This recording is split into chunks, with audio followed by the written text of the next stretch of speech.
have a Mitsubishi here, and I'm going to show you how to open up the hood. So first thing you're going to do is open up the driver's side door, and then I'm actually going to sit in here just so it's easier to see what I'm talking about. Is you're going to come in, and when you're driving, right where your left leg is here, you're going to see this little tab. You're going to just grab that and pull, and you don't have to get into the car to do this. When you pull on that, you'll hear a little pop in the front, so we'll go to the front of the car.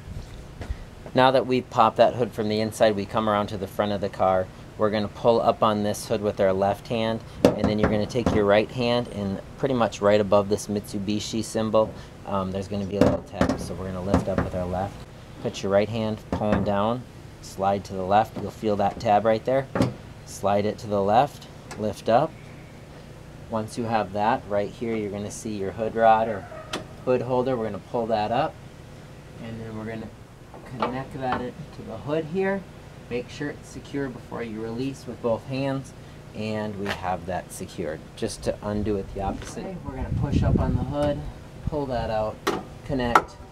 When we lower our hood, what I like to do is set it there, make sure that that safety latch is there. Take both hands, firmly push down, and now you have secured your hood.